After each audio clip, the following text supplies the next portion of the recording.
है 127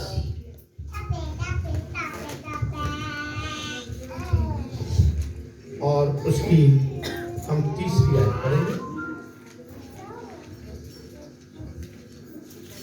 तीसरी आयत और ये आयत पढ़ेंगे तो मुक़द्दस बिशप अकबर खोकर साहब हम उनके साथ पीछे पढ़ेंगे। हेलो। ज़बूर 127 की तीसरी आयत में खुदा का जिंदा कलाम यूं मरकूम है।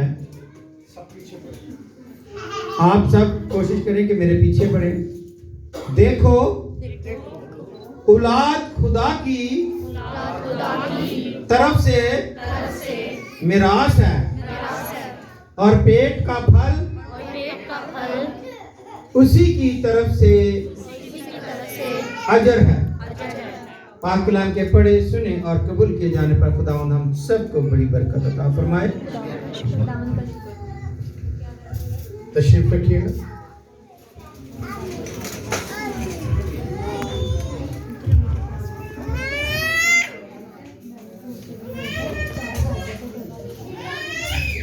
मेहरबानी से खामोशी अख्तियार करें। बहुत ज्यादा खूबसूरत आयत हमने पढ़ी है। इसी आयत के हिस्से में जैसा कि बिशप साहब ने कहा कि सबको हमने क्रिसमस सेलिब्रेट जो है वो करना है, तो ज़रूर है कि दोनों हिस्से की हम देखेंगे। पहली बात, मैं खुदा बाप, खुदा बेटे और खुदा पाक का शुक्रिया अदा करता हूँ जिसने मुमकिन किया, फजल दिया कि मैं आज एक बार फिर आपके सामने खुदा का कलाम लेकर हाजिर हूँ। मेरे प्यारे भाई मुक़द्दस बिशप अकबर खोकर साहब जो बहुत ही खूबसूरत और बहुत ही प्यारी शख्सियत के मालिक हैं और खुदावन ने उन्हें खूबसूरत तरीन औलाद भी दी है। और इस बात के लिए क्यों ना हम सब मिलकर एक क्लैप करें।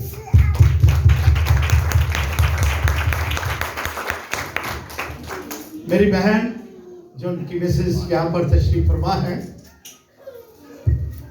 वो उनकी फरमाबरदारी में हर तरह से बच्चों को और अपने शोहर को और फिर कलीसिया काम में भी बहुत ज़्यादा अच्छे तरीके से हाथ बटाते हैं।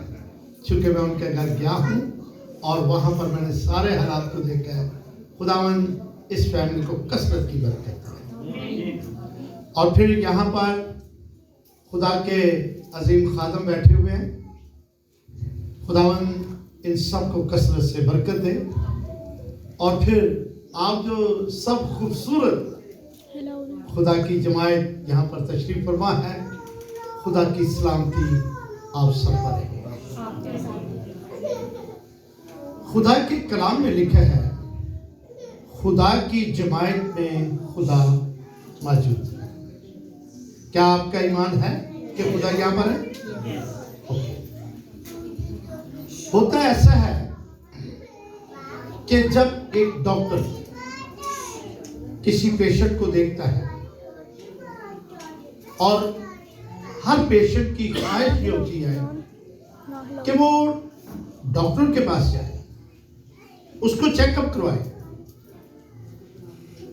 और वो रास्ते में ना कंपाउंडर के पास ना किसी और जगह पर जाते हैं।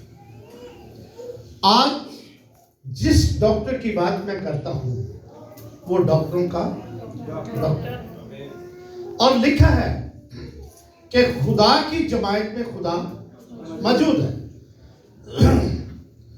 तो जब लोग इस बात को खातिर में लाते हैं कि हम चर्च जा रहे हैं, इबादत में जा रहे हैं और जमायत की सूरत में होंगे, तो इसका मतलब है जिसका कलाम है वो वहां पर मौजूद है। अब डॉक्टर के कुछ हिस्से हैं। पहला हिस्सा जो है, डॉक्टर जो है वो एक मरीज की तकलीफ को सुनता है, उससे बातचीत करता है, उसके साथ गुफ्तगू करता है। जब वो कर लेता है तो उसके बाद एक नुस्खा लिखता है, और या तो वो मरीज को कह देता है कि मेरा कंपाउंडर वहां पर है, मेरा मेल नर्स या फीमेल नर्स है, आप उनके पास ले जाएं, या फिर उन्हें बेल देकर बुलाते हैं कि आप आए और ये इनकी मेडिसिन। मेरे अजीजों ध्यान से सुनो, जब हम प्रस्तिश कर रहे होते हैं उस वक्त डॉक्टर साहब जो है वो चेकअप कर रहे होते हैं, और जब वो चेकअप कर रहे होते हैं उसके बाद वो हदायत जारी करते हैं। जो कलाम दिया जाता है वो इलाज के लिए हदायत है, प्रेस्क्रिप्शन, कि अब इसका इलाज इस तरह से होगा। बाइंड इसी तरह, जब मैं खुदा का खादम होने की हैसियत में अपने मुअज़्ज़ज़ दोस्त भाई के घर पहुंचा तो पास्टर असगर साहब ने जो बात की, उनकी मिसेस मेरी बेटी ने बात की, तो एकदम खुदा की हसूरी हमारे दरमियान थी, और यही बात हुई कि अच्छा खुदावन आपको बेटा ही देगा। और ये कोई पहली बार नहीं है, इससे पहले भी बहुत सारे लोगों पर खुदावन ने फजल किया। शायद अनारकली मौकमदीन को आप जानते होंगे, जो केक बनाता है। उनकी पूरी फैमिली में किसी के कोई औलाद नहीं।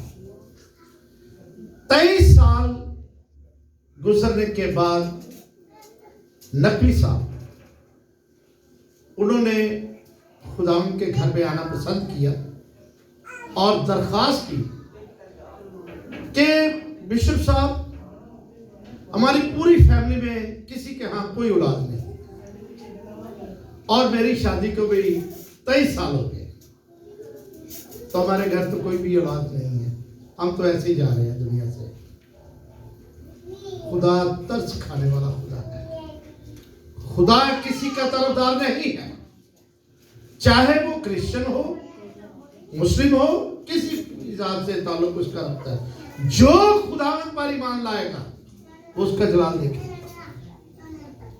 और वो तकरीबन 3 या 4 संडे इस तरह से इबादत पर आए हैं, तो खुदावंद ने उन्हें ट्विंस बेबी दिए,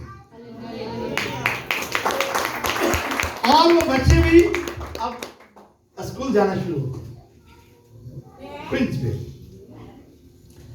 सियालकोट से हमारे एक रिलेटिव है, और सियालकोट जो कैथीड्रल चर्च है वहां की वो प्रिंसिपल भी है। उनके प्रिंसिपल, उनकी नंद सोनिया, वो और उसका शौहर, वो लाहौर में आए थे टेस्ट ट्यूब बेबी के लिए। डॉक्टर से उनकी बात हो गई थी कि 6 लाख रुपया उनका तय हो चुका था कि टेस्ट ट्यूब बेबी ली जाएगी, क्योंकि 13 साल हो गए थे, उनके कोई औलाद नहीं। मेरी कलीसिया में से किसी ने कोई बात उनसे की, गवाही कोई शेयर की, तो वो चर्चा है। मुसलसल 3 से 4 माह मुसलसल वो सियालकोट से चर्च यूहन्नाबाद आते थे, और मेरी कलीसिया के लोग जो हैं वो जरा देर आते थे, लेकिन वो पहले आते थे, और वो सबसे पहले आकर 10 बजे का टाइम वो 9:30 बजे आ जाते। मैं खुदावन रब अल-फाइल लश्करों का शुक्रिया अदा करता हूँ कि खुदावन ने 13 साल के बाद भी खुदावन ने उन पर रहम किया और उनकी भी बेटियां चुनी।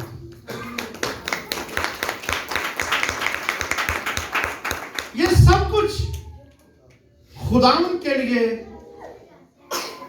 एक हल्की सी बात है। जैसा कि हमने पढ़ा है, पेट का फल किसकी तरफ से? खुदावन की तरफ से, खुदा की तरफ से मिरास है। खुदा ने अपने बंदा बिशप अकबर खोखर साहब की नस्ल को आगे बढ़ाया है और मैं खुदा का खादम होने की हैसियत में तहे दिल से खुदावन अपने खुदा का शुक्रगुजार, क्योंकि ये उनकी मिरास आगे चल गई। मेरे अजीजों, हमें खुदावन का बेहद शुक्रिया अदा करना चाहिए। हर वो काम जो नामुमकिन है, खुदा उसे मुमकिन करने में कादिर है। मेरा दिल गवाहियों से भरा पड़ा है, बेशुमार गवाहियां हैं। छोटी सी नहीं है, थोड़ी सी नहीं है, बहुत सारी है। 9 बार मैंने खुदावन अपने खुदा का दीदार किया है और 9 बार ही उसकी आवाज को सुना है। मुझे भागने दौड़ने का शौक नहीं है, लेकिन वो खुद ही असीरों की तरह कैश करवाता है। बात जो करना चाहता हूं वो ये है, एक माबूद है, एक है आबद। माबूद कहते हैं उसे जिसकी इबादत की जाए, आबद उसे कहते हैं जो इबादत करने वाला है। अगर आबद माबूद में दाखिल नहीं हो जाता और माबूद आबद में दाखिल नहीं हो जाता तो किसी बशर की इबादत नहीं। लिखा है, आए बाप जैसे तू और मैं क्या है, एक है, इसी तरह ये भी हमारे साथ एक हो। ये खुदा की मर्जी है, ये खुदा की मर्जी। ये दिन जो चल रहे हैं जिसमें हम सब खुशियां मना रहे हैं, क्योंकि विश्व ने कहा ड्यूल खुशी है, खुशियां मना रहे हैं, तो इसमें हमारे खुदावन यीशु मसीह की पैदाइश का हिस्सा है। मेरे अजीजों, लफ्ज क्या है? क्या विश्व आपने कहा था? क्रिस, आगे क्या है? क्रिसमस, ऐसा? लेकिन ये गलत है, ये लफ्ज टोटल गलत है। आप जरा इसको 2 हिस्सों में करके देखें। क्या लिखा है? क्राइस्ट मैस, ऐसे ही है ना? Christmas. अगर टी साइलेंट कर दे तो फिर यह आता है क्रिसमस। क्राइस्ट का मतलब है मसीह। मसीह कहते हैं शाफी को। मसीह किसे कहते हैं? शाफी को, जो शिफा देता है। जो हॉस्पिटल में डॉक्टर हैं या इस तरह से है, तो उनको क्या कहा जाता है? मसीहा ही तो कहा जाता है। ठीक है मेरे अजीजों, क्राइस्ट का मतलब है मसीह और मैस का मतलब है बहुत बड़ा हजूम, बहुत बड़ा। क्राइस्ट को मसीह कहते हैं, मसीह को उर्दू में ले गए तो ये कहेंगे तबीब, और मैस का मतलब है बड़ा, बड़े को उर्दू में कहेंगे आजम। तो ये किसका दिन है? तबीबे आजम का दिन है, क्रिसमस। जब हम ये कहते हैं क्रिसमस, तो ये शैतान और इब्लीस ने इसका मफहूम तैयार किया, यानी क्राइस्ट को, मसीह को मिस कर, इसको छोड़ दो। मेरे अजीजों, इब्लीस जो हमेशा रोकता है आसमान की बादशाही में दाखिल होने के लिए, लेकिन वो तबीब आजम इसलिए आया है कि शरीर के कब्जे से आजाद करे और आसमान में दाखिल करे। ये ऐसा तबीब आजम है जो रूहानी तौर पर शिफा देता है, माली तौर पर मुस्तहकम करता है और जिस्मानी तौर पर भी शिफा देता है। गोया ये तीनों हिस्सों में गालिब आया हुआ है।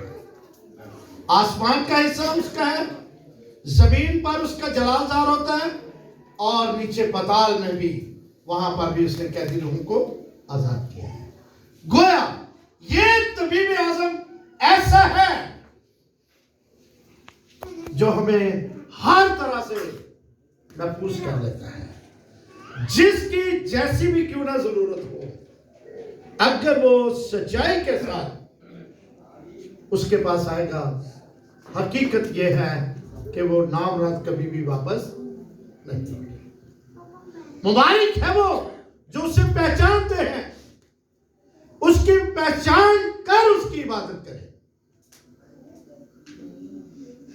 तब वो अपने जलाल को जाहिर होगा। नंबर 1, सबसे पहले जब आप उससे पहचान ले, ये जान ले कि फिर मैं खुदावंद का पहला हिस्सा। पहचान के बाद अपने आप को उसके सुपुर्द करें कि मैं किसका हूं? खुदावंद का, खुदावंद का। और इस बात में आपको पूरा इल्म होना जरूरी है। नंबर 2 लिखा है, मैंने तेरे कलाम को निगाह में रख लिया ताकि तेरे खिलाफ गुनाह ना करूं। बाप दाऊद कहते हैं, मुझे तेरे आइन से मोहब्बत है। खुदा यीशु ने कहा, अगर तुम मुझसे मोहब्बत रखो तो मेरे कलाम पर क्या करो? अमल। दूसरी बात यह है, जो ये कहता है कि मैं खुदावंद का हूं, अपना रिश्ता कायम करता है, तो फिर दूसरा यह है कि वो खुदा के कलाम पर, उसके आइन पर अमल करे।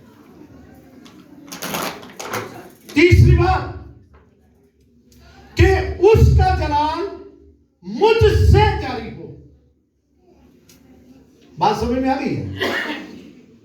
उसका जलाल, उसकी कुदरत अब क्या हो?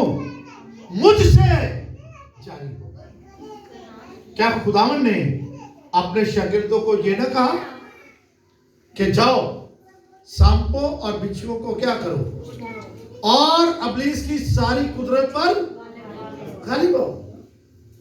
जब आप उसके आइन पर अमल करने वाले हैं तो फिर उसका जलाल आप में से जारी हो जाएगा। मेरे अजीजों, आओ हम खुदावन पर निगाह करें, उसकी कुदरत पर निगाह करें, उसकी बुजुर्गी पर निगाह करें, उसके आइन पर निगाह करें कि वो कैसा है। वो बहुत ही खूबसूरत तरीन खुदा है। मैंने अपने खुदावन यीशु को देखा है, अभी वो मंजर मेरी आंखों के सामने है। खुदावन नहायत शकील जवान, खूबसूरत खूबसूरत, वो बड़े धीमी आवाज से बोलते हैं। आए खुदा के बच्चों, शोर शराबे से बाहर निकलो, उस हकीकत में दाखिल हो जो जहां पर वो आपके साथ मुलाकात करें। सिंसियर होकर अपना वक्त जाया ना करें, खुदावन के साथ मुलाकात करें जो जमीन आसमान का खालिक और मालिक है। वो वाहिद है जिसने जमीन पर आकर ललकारा, और उसकी ललकार में क्या है? कौन है जो मुझ में गुनाह साबित कर सकता है? जो मुझ में गुनाह साबित कर सकता है? कोई भी खुदा में गुनाह साबित नहीं कर सकता, और ना ही शैतान, क्योंकि जब नारा मारा तो जाहिर है शैतान ने तो तलाश की है, और गुनाह की मजदूरी क्या है? बहुत। खुदावंद यीशु मुर्दों में से, क्योंकि उसमें कोई गुनाह मौजूद नहीं, इसलिए मौत हार गई और वो मुर्दों में से। हमारा सीना चौड़ा होता है, हमारा सर फख्र से बुलंद होता है कि हम उस खुदावंद की इबादत करते हैं जो मुर्दा नहीं बल्कि मुर्दों में से जी। मेरे अजीजों, मेरा दिन तो बहुत भरा पड़ा है, बहुत सारा गवाहियों के साथ। खुदा ने अपना कलाम दिया है, इतना समय दिया, इतना समय दिया, इतना ढेर सारा समय। मैं कॉस्मोलॉजी पढ़ाता हूँ, एंटोलॉजी पढ़ाता हूँ, न्यूमरोलॉजी पढ़ाता हूँ, क्रिस्टोलॉजी पढ़ाता हूँ। ये खुदावन ने अलूम दिए। लोग शोर करते हैं कि हमारा 25 दिसंबर जो है ये गलत है, लेकिन इसी बाइबल में सब कुछ दर्ज है। इसी बाइबल में सब कुछ दर्ज है, हम प्रूफ देते हैं। खुदावन का शजर नसबनामा इसमें मौजूद है। बाप के लिहाज से किस कबीला से और मां के लिहाज से किस कबीला में से, सब इसी में मौजूद है। कलाम मुकद्दस में लिखा है, अगर किसी का नसबनामा ना मिला तो वो नापाक ठहरेगा। लेकिन किताब मुकद्दस में तो खुदावन के 4 नसबनामे हैं, एक नहीं है, 4 नसबनामे हैं। इसलिए वो इस लिहाज से भी मुकद्दस है। और फिर जहां पर नस्लनामे की बात आती है, पास्टर असगर साहब हैं, उनके वालिद मोहतरम बिशप अकबर साहब हैं। फिर आगे क्या नाम था बाप का? सुबह मसीह खोखर। फिर आगे एक नसबनामा चलता है। इस लिहाज से जिसका नसबनामा नहीं है वही नापाक है।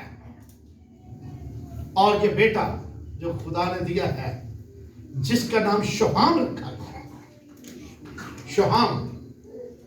शोहाम ये खुदा का सूरमा है, खुदा का प्यारा है, ये बहुत दिलेर होगा। और आज मैंने उनकी माँ के मुंह से सुना है, पता नहीं ज़ाहिर है कि दोनों मियाँ बीवी ने मुत्तफिक का फैसला किया होगा कि उसे खुदा उनके लिए दिया जा रहा है। क्यों जी, ऐसा ही है। ये बड़ी खूबसूरत बात है। मैं आपसे एक बात करना चाहता हूँ, कोई जरूरी नहीं है कि एक पादरी ही बने और खुदा का हो। ये बुलाहट खुदा की तरफ से। आप अपने आप को खुदा के हवाले करें और उसे सेकुलर तालीम और स्पिरिचुअल तालीम, दोनों तरह की तालीम इसके जेवर से मुनव्वर करें। और अगर वो बच्चा डॉक्टर बनना चाहे, इंजीनियर बनना चाहे या कुछ ऐसा बनना चाहे, वो उसमें बनकर भी खुदा का जलाल ज़ाहिर कर सकता है। क्योंकि मेरे पास भी ऐसे स्टूडेंट हैं, कोई इंजीनियर है और बहुत बड़े बड़े इंजीनियर हैं, फिर प्रोफेसर है, फिर उसके अलावा डीन ऑफ स्टडी है, ट्रेड कॉलेज की बड़ी बड़ी डीन्स हैं, वो मेरे स्टूडेंट हैं, सेंट एंथनी के हैं, वो मेरे स्टूडेंट हैं। लेकिन जब वो लोगों के दरमियान खुदा का कलाम शेयर करते हैं तो ऐसा होता है कि सुनने वाला खुदा उनको सजदे पे सजदा करता है। हमारी खिदमत का जो हिस्सा होता है ये है कि जो कुछ हम करें, कलाम मुकद्दस में खुदा ने क्या कहा, जो कुछ करो जी से करो, ये जानकर के किसके लिए करते हो, खुदा के लिए। लेकिन जो चीज खुदा के लिए मखसूस कर दी जाए वो खुदावंद ही की है। और मैं यहाँ पर मैं इन बच्चों को ये तालीम दूंगा, इनके माँ बाप को, जब आपने ये खुदावंद को दिया है तो कभी गलती से भी इसे फिटक ना देना। है?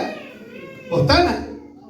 ठीक है, अपने मुंह को महफूज रखें। हाँ, बेशक छड़ी इस्तेमाल करें, नो प्रॉब्लम, लेकिन कुछ ऐसा ना कहना, क्योंकि जब आज हम इसे दुआ दे देंगे तो ये सरासर खुदा ही का कहलाया जाएगा।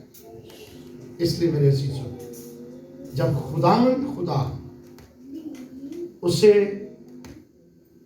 बाप रासबा यूसुफ गलीली, मां मुकस्सा मरियम हैकल में लेकर आए, तो एक काहन था, बुजुर्ग काहन था, उसका नाम था शमौन, उसके पास गया। और जब शमौन ने उस बच्चे को अपनी गोद में उठाया तो उसने खुदावन का शुक्र अदा किया कि मैंने आज इस्राएल की निजात को ले लिया।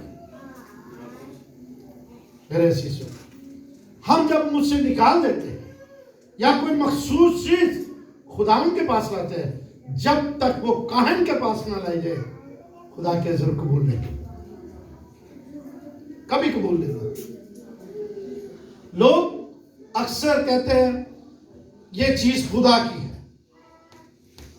बड़े ध्यान से सुनिए, क्या उस चीज को हम ऐसे हवा में फेंक के कि वो खुदा के पास चली जाए? नहीं, ऐसा नहीं है। जब तक आप काहिन को न दें, वो खुदा के पास जा ही नहीं सकते। आप हदिया जा देते हैं, किसको देते हैं? खुदावन को देते हैं। तो जो खुदावन की चीज है वो किसकी है? काहिन की है, वो काहिन की है। ये एक बात है, पता नहीं क्यों मेरे ज़हन में आई है ये बात। ये अरसा दराज से चली आ रही है, मुद्दतों से चली आ रही है। खुदावन ने भी इसकी शिकायत की और क्या कहा? तुम मुझे ठहराओ, कहा है ना मलाकी की किताब में, क्या कहा? तुम मुझे क्या करते हो? ठगते हो। मुझे बताएं, क्या कोई आदमी खुदा को ठगेगा? ये बात वहां पर भी लिखी। खुदा ने कहा हाँ ठगते हो। किस बात में? दो चीजें वहां बताई, दाई की और हदिया में तुम ठगते हो।